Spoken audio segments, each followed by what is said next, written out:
마세요. 리플레이.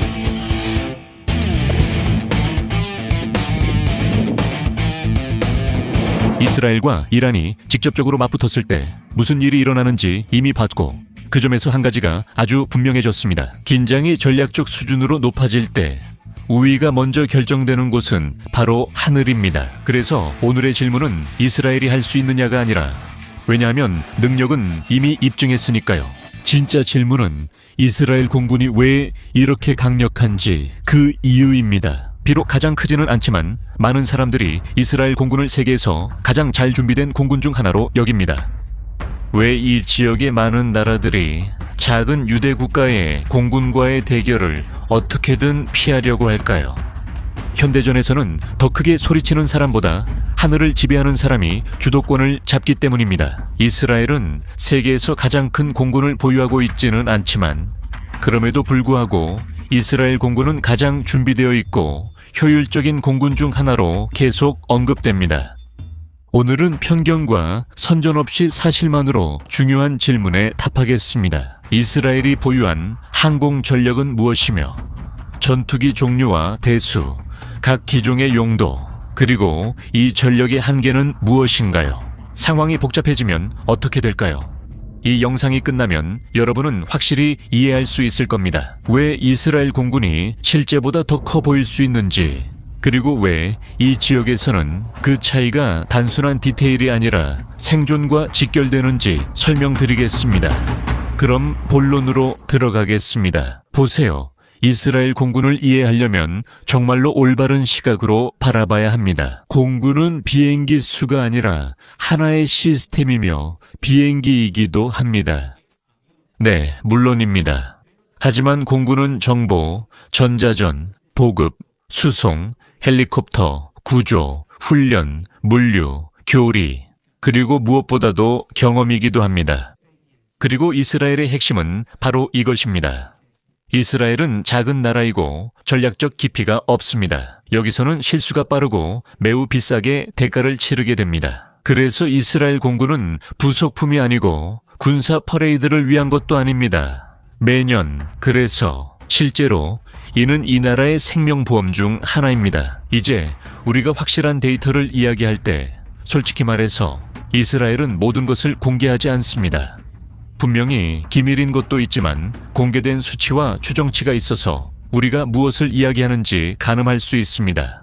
공개 자료에서요, 이스라엘의 전체 보유 항공기 수는 비행기와 헬리콥터를 합쳐 대략 600대 정도로 추정됩니다. 그리고 실제로 요격이나 공격 임무에 투입되는 전투기 전력은 수백 대로 추정되며, 좀 더 정확히 말하면 280대의 전투기로 집계됩니다. 다시 말씀드리지만 이는 규모를 가늠하기 위한 것이지 군 대변인을 하려는 게 아닙니다. 이렇게 말씀드린 후에 오늘날 이스라엘 공군력의 핵심은 일종의 도구 상자라고 이해할 수 있습니다. 이 개념만 기억하면 영상의 절반을 이해한 것입니다. 우리에겐 F-35가 있습니다. 이것은 조용한 메스, 길을 여는 센서입니다. 그리고 F-15는 무거운 망치, 화력, 사거리, 파워를 담당합니다.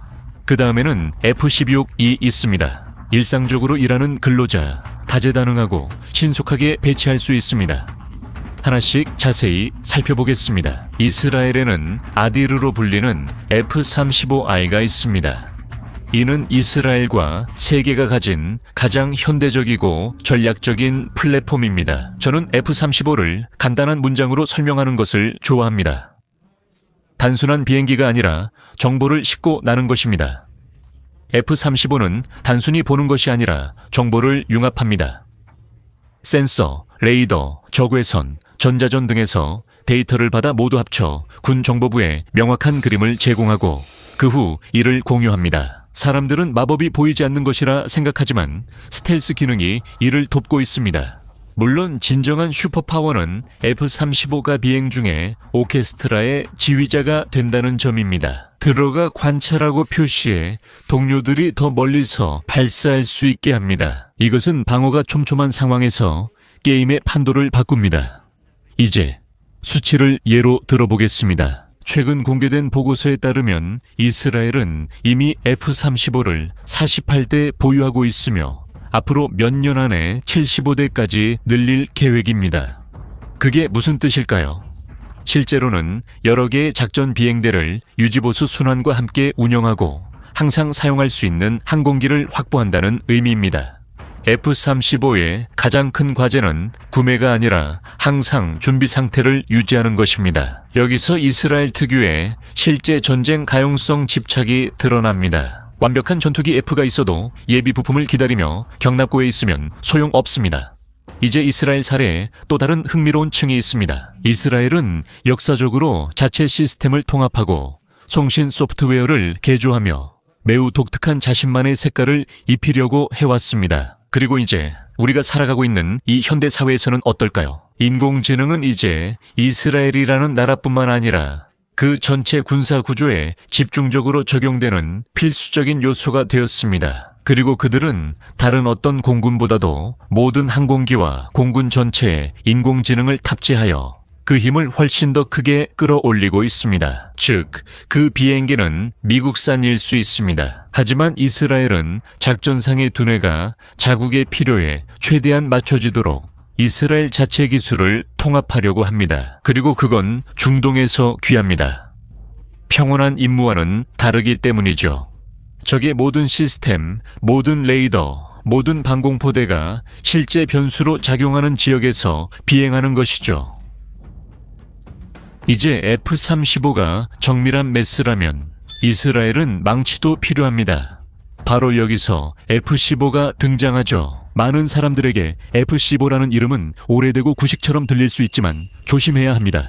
F-15는 특히 최신 버전에서는 여전히 괴물 같은 존재입니다. 왜일까요? 전쟁에서 마케팅보다 중요한 것은 탑재량과 사거리입니다. F-15는 더 많은 무장, 더 많은 연료, 더 많은 센서를 탑재할 수 있습니다. 말 그대로 하늘을 나는 전쟁 트럭입니다. 그리고 이것은 장거리 작전 시 매우 중요한 요소입니다.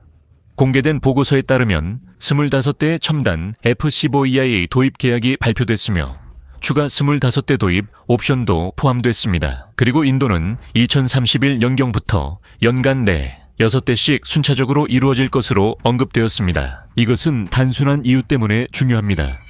이스라엘은 한 기종의 모든 것을 걸지 않고 종합적인 전력 패키지를 구축하고 있습니다. F-35는 먼저 진입해서 길을 열고 혼란을 주며 정보를 수집하고 뒤에 있는 목표를 지정할 수 있습니다. F-15는 무거운 화물을 운반할 수 있습니다. 그 조합은 많은 나라들이 갖고 싶어 하는 것입니다. 이제 세 번째 주인공입니다. 이스라엘의 F-16은 일상에서 일하는 일꾼이지만 가장 최신의 전투기는 아니고 다재다능하고 신뢰할 수 있습니다. 그리고 이스라엘의 많은 F-16은 카탈로그에 있는 모델과는 다릅니다. 이 F-16들은 개조되어 이스라엘 산업의 시스템과 무기로 통합됐습니다. 이스라엘 방산 기술은 이미 매우 발전했습니다. 이로 인해 이스라엘의 F-16은 다른 나라 군대의 F-16보다 전략적으로 훨씬 더 긴 수명을 가지게 됩니다. 이스라엘의 F-16 전투기들은 대부분의 임무를 수행하며 매일 이스라엘 상공을 꾸준히 순찰합니다. 이 전투기들은 매우 빠른 대응 능력을 가지고 있으며 정밀 임무와 지원 임무에 대한 풍부한 경험을 갖추고 있습니다. 자, 지금까지 말씀드린 모든 내용을 머릿속에 그려보시겠습니까? F-35는 문을 열고 F-15는 강하게 타격하며 F-16은 그 흐름을 유지하고 뒷받침합니다. 하지만 중요한 점은 공군의 가치는 서류상 전력이 아니라 실제 지속 운용 능력에 달려있다는 것입니다. 전쟁이 일주일간 계속됐을 때요. 그리고 여기서 이스라엘은 비교할 수 없는 이점을 가지고 있습니다. 실제로 이스라엘은 수십 년 동안 실전 상황에서 작전을 해왔습니다. 그것은 경험 많은 조종사들을 의미하고 항상 최신으로 유지되는 정보력을 의미하며 다른 부서들과의 협조를 의미합니다. 그리고 가장 중요하고 소중한 것은 이스라엘이 각 작전에서 빠르게 배운다는 점입니다. 만약 왜 많은 사람들이 이 공군이 최고라고 말하는지 묻는다면 보통 그 이유는 비행기가 더 많아서가 아닙니다. 그 이유는 실제 전투 문화가 있기 때문이고 그 문화는 아주 구체적인 부분에서 드러납니다. 전투 사이클, 즉 계획하고 실행하고 평가하고 수정하고 적응한 다음 다시 전체 사이클을 반복합니다. 이 모든 과정을 짧은 시간 안에 반복하며 이런 리듬이 엄청난 이점을 만들어냅니다. 이제 이 채널에 전략적으로 중요한 것이 있습니다. 이런 분석이 좋다면 채널 구독과 알림 설정을 해주세요.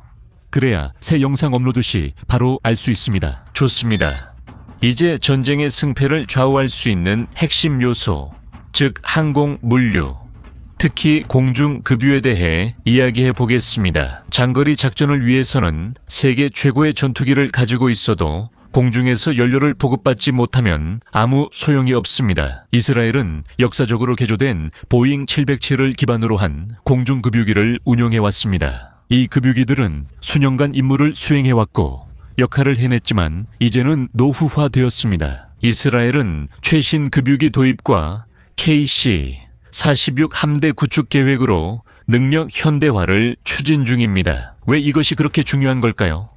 이란과 같은 시나리오에서는 도달하는 것만으로도 충분하기 때문입니다. 여유가 필요하고 유연성이 필요하며 경로를 변경할 수 있어야 하고 적지에서 공격을 지속할 수 있어야 하며 계획이 바뀌면 돌아올 수 있는 능력도 필요합니다. 장거리 분쟁에서 연료 탱크는 미사일만큼이나 중요합니다. 이제 두뇌, 즉 정보력에 대해 이야기해 봅시다. 이스라엘 공군은 맹목적으로 행동하지 않으며 감시, 정찰, 신호 정보에 크게 투자합니다. 여기에는 매우 특수한 플랫폼, 즉 특수 임무용 걸프스트림 G550이 포함됩니다. 한편으로는 조기 경보 및 공중 통제기로 운용되는 G550 아이탐이 있습니다. 이것은 넓은 범위를 커버하는 비행 레이더로 실시간으로 공중 상황을 탐지 추적하고 조정에 도움을 줍니다. 그리고 다른 한편에는 샤비 타입 버전인 오론이 있습니다. 신호 정보에 집중해서 전파를 청취하고 레이더와 통신 위치를 파악하며 비행대 정보를 제공합니다. 실시간으로 훨씬 더 명확한 적의 지도를 갖게 되는데 이렇게 명확한 전장의 지도를 가지는 것이 무슨 의미가 있을까요? 이들은 볼 수 없는 것을 보는 눈이자 모든 정보가 실시간 공유됩니다. 당시 공중에서 공격 중인 모든 전투기 함대가 있었고 이 비행기는 첩보공학의 걸작입니다. 겉으로 보기에는 평범한 비행기처럼 보일 수 있지만 약간 이상하게 보이게 하는 디테일들이 있습니다. 하지만 내부는 인상적인 전략 및 통신 시스템으로 이루어져 있습니다. 어떤 레이더가 켜졌는지 배터리 위치 변경이나 주파수 발생도 감지할 수 있습니다. 그리고 그것이 복잡한 상황에서 순간적으로 결정을 내리게 합니다. 좋아요. 이제 여기에 드론까지 더해봅시다. 이스라엘은 드론 분야에서 강한 전통을 가지고 있고 정확히 몇 대를 보유하고 있는지는 명확하지 않습니다.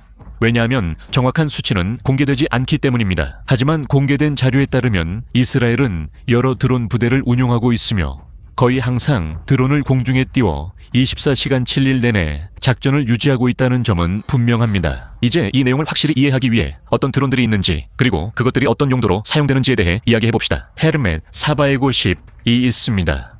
SIG는 장시간 운용이 가능한 전술 드론으로 주로 감시, 정찰, 표적 추적 임무를 수행합니다. 필요할 때는 통신 중계기로도 사용됩니다. 그리고 헤르멧 900 초합, 에스트렐라도 있습니다. 이걸 형처럼 생각하세요. 자율 비행 시간과 적재 능력이 더 많습니다. 이 드론은 대규모 정보 수집, 감시, 정찰에 사용되며 장시간 추적이나 더 많은 센서와 더 오랜 시간이 필요한 임무에 투입됩니다. 그 위로는 헤론, 쇼발이 있습니다. 이 드론들은 함대에서 매우 중요한 역할을 하며 장시간 순찰, 광범위한 감시, 지속적인 임무에 사용됩니다. 여기서 핵심은 지치지 않고 같은 지역을 오랜 시간 동안 감시하는 것입니다. 그리고 그 다음으로는 헤론, TP-8탄이 있습니다. 이것이 바로 고성능 중장비 카테고리입니다. 장거리 임무, 높은 자율성, 훨씬 더 강력한 센서, 전략적 임무에 사용됩니다. 여기서는 멀리서 오랜 시간 동안 작동할 수 있는 눈이 필요합니다. 그리고 이 모든 거대한 드론들 외에도 이스라엘은 스카이락 계열처럼 부대와 근접 전선에서 사용할 수 있는 훨씬 더 작은 드론들도 운용하고 있습니다. 그리고 최근 몇 년 동안에는 스파크와 같은 새로운 플랫폼들이 언급되고 있는데 이들은 소형과 초소형의 중간 크기에 해당합니다. 특히 보병 부대 지원의 구체적 필요에 대응하기 위한 것입니다. 그러니까 이스라엘 드론이라고 들으셨을 때 하나의 모델만 생각하지 마시고 전체 도구 상자를 떠올리시면 됩니다. 드론은 전투기를 대체하지 않습니다. 분명히 드론이 하는 일은 전체 공군의 효율성을 배가시키는 것입니다. 왜냐하면 드론은 불확실성을 줄이고 지속적인 감시를 유지하며 조종사가 위험 지역에 들어가기 전에 더 신선한 정보를 제공하기 때문입니다. 드론 한 대마다 조종사 위험이 줄어듭니다. 이스라엘에서 조종사는 전략적 자원입니다. 이제 이스라엘의 강력한 공격 함대로 넘어가 보겠습니다. 여기서 말하는 것은 비행기가 아니라 헬리콥터입니다. 왜냐하면 전투기가 하늘을 지배하기 때문입니다. 네, 물론입니다. 하지만 헬리콥터는 아무도 가고 싶지 않은 곳에 들어갑니다. 이스라엘은 헬리콥터를 세 가지 매우 명확한 역할로 운용합니다. 공격, 전술 수송, 중장비 수송입니다. 먼저 공격용 헬리콥터, 유명한 H-64입니다. 아파치는 이스라엘에서 페텐, 엘사라프 두 이름으로 불립니다. 이 헬리콥터들은 무엇을 할까요? 이 헬리콥터들은 근접 지원의 고전적인 플랫폼입니다. 지상군을 지원하고 특정 목표를 타격하며 야간 작전을 수행하고 상황이 매우 가까울 때 어무 사격을 제공합니다. 매우 빠르고 매우 위험합니다.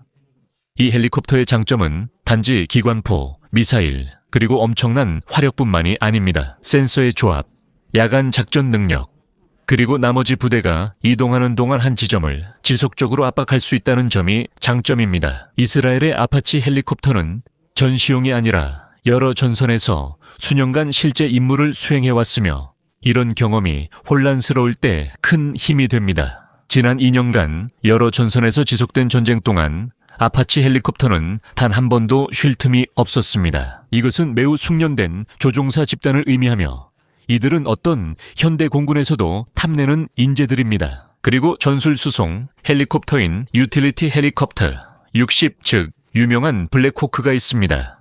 여기서는 얀슈프라고 불립니다. 이 헬리콥터들은 병력 투입과 철수, 의무 후송, 신속한 인원 및 장비 이동, 그리고 구조 수송 임무에 사용되는 기체들입니다. 눈에 띄진 않지만 공중과 지상을 효과적으로 연결해 가장 많이 쓰이는 헬리콥터 중 하나입니다. 그리고 세 번째로 우리는 중장비, 강력한 힘을 자랑하는 카르고 헬리콥터 53 야수르 헬리콥터가 있습니다. 이 헬리콥터는 오랫동안 이스라엘의 대형 트럭 역할을 했습니다. 무거운 화물을 옮기고 위험 지역에서 사람들을 구출하며 특수부대를 지원하고 힘과 내구성이 필요한 임무를 수행합니다. 그리고 여기서 미래가 시작됩니다. 이스라엘은 이미 페레로 불리는 카르고 헬리콥터 53K로 헬리콥터 함대를 교체 중입니다. 아이디어는 간단합니다. 중량 화물 운송 능력을 유지하면서도 더 현대적이고 이스라엘의 매우 구체적인 요구사항에 맞춘 새로운 세대의 헬리콥터를 도입하는 것입니다. 그러니까 이스라엘 공군을 하나의 시스템으로 이야기할 때 여기서 그 점이 분명하게 보이시나요? 전투기들이 출격해서 통제하고 드론들은 끊임없이 감시의 눈을 유지합니다. 헬리콥터들은 지상군에 대한 직접적인 지원 등 더 가까운 임무를 수행하며 종종 가장 위험한 임무를 맡기도 합니다. 그러니까 개념은 간단합니다. 전투기와 헬리콥터의 공중 전력만이 아니라 비행기, 헬리콥터, 더 많은 정보, 더 많은 무기, 더 많은 전술, 이것이 바로 공군입니다. 좋습니다. 이제 현실적으로 생각해 봅시다. 실제로 어떤 한계가 있을까요? 첫째, 규모입니다. 이스라엘은 큰 손실을 감당할 수 없습니다. 모든 비행기, 모든 조종사가 소중합니다. 둘째, 거리입니다. 이란, 예멘 같은 적들은 가까이 있지 않습니다. 이것은 물류, 계획, 공중급유, 경로와 비상 상황을 요구합니다. 셋째, 여러 전선입니다. 이스라엘은 멀리만 바라보면서 한 지점에만 집중할 수 없습니다. 가까이에 있는 것들도 신경 써야 하며 단순히 적들에게 둘러싸여 있습니다. 그리고 넷째, 국제적인 공급망에 대한 의존입니다. 이스라엘은 물론 강력한 산업을 가지고 있지만 많은 핵심 플랫폼들은 미국에서 들어옵니다. 그것은 부품, 협력, 정치적 결정을 뜻합니다. 이스라엘 공군은 보통 경험, 통합, 그리고 속도 면에서 우위를 점합니다. 이스라엘은 필요에 의해 매우 공격적이면서도 정밀함, 속도, 그리고 끊임없는 학습의 문화를 발전시켰습니다. 여기서는 작전을 수행하고 평가하고 수정한 뒤 다시 작전을 수행합니다. 이것이 비대칭적인 우위를 만들어냅니다. 왜냐하면 결국 공군은 비행기 박물이 아니라 살아있는 시스템이기 때문입니다. 이제 중요한 점이 있습니다. 가끔 이스라엘이 세계 최고 공군을 가졌다고 하지만 저는 단정하진 않겠습니다. 이스라엘이 단순히 가지고 있지 않은 전략적 역량을 가진 공군들도 있습니다. 예를 들어 미국은 전략폭격기, 거대한 함대, 전 세계의 기지를 가지고 있습니다. 이스라엘은 그런 것이 전혀 없습니다. 하지만 확실히 말할 수 있는 점이 있습니다. 이스라엘은 실제 전쟁에 가장 잘 준비된 공군 중 하나를 보유하고 있을 수 있습니다. 이스라엘과 관련해서 말이죠. 이스라엘의 규모와 끊임없는 위협 환경, 즉 지구상에서 가장 불안정한 환경이라는 점을 말해야 합니다. 그건 완전히 다릅니다. 자주 싸우는 복서와 1년에 한 번 싸우는 복서를 비교하는 것과 같습니다. 이건 단순히 힘의 문제가 아니라 리듬이고 반사신경이고 적응력입니다. 그리고 이 모든 조합이 바로 이스라엘 공군을 그렇게 효율적으로 만드는 이유입니다. 이제 마무리하기 전에 우리가 완전한 작전, 장거리 가상 시나리오가 이륙으로 시작되는 것이 아니라 며칠 전부터 시작된다는 것을 이해하길 바랍니다. 정보, 신호, 확인, 경로, 방어, 비상대책, 그 다음에는 전자전이 오는데 이는 적의 눈을 멀게 하고 혼란스럽게 하며 능력을 저하시킨 다음에야 전투 부대가 투입됩니다. 그리고 진지한 작전에서는 전투기만 보내는 것이 아니라 지원 부대도 보내고 급유기도 보내며 구조 준비도 합니다. 왜냐하면 적어도 이스라엘에게는 수색 및 구조 능력을 유지하는 것이 매우 중요하기 때문입니다. 왜냐하면 이스라엘 국가에게 조종사들은 매우 소중하며 가장 귀중한 자산이기 때문입니다. 각 조종사는 수년간의 훈련, 경험, 그리고 판단력으로 이어집니다. 그러니까 여러분이 이스라엘의 공군력을 들을 때 단순히 최신형 현대식 전투기만 생각하지 마시고 하나의 통합된 시스템을 떠올리셔야 합니다. 이스라엘은 장기전을 감당할 여유가 없습니다. 이스라엘은 빠르고 정확하며 영리해야 합니다. 그래서 공군이 이스라엘의 중추 역할을 하는 것입니다. 그것은 상징이 아닌 생존 도구입니다. 그래서 남는 질문이 있습니다. 이 질문을 여러분과 나누고 싶습니다. 큰 분쟁에서 더 무거운 것은 무엇일까요? 가장 현대적인 비행기, 전자전, 아니면 장기적인 작전을 유지할 수 있는 군수, 보급, 가용성일까요? 댓글로 알려주세요. 좋은 분석과 흥미로운 의견도 볼 수 있을 거예요. 영상이 마음에 드셨다면 공유해 주세요. 채널을 구독하고 알림 설정을 해두시면 이스라엘과 이 지역에서 일어나는 모든 소식을 주간 리포트와 업데이트로 받아보실 수 있습니다. 좋아요 누르는 거 잊지 마시고 다음에 또 뵙겠습니다. 안녕히 계세요.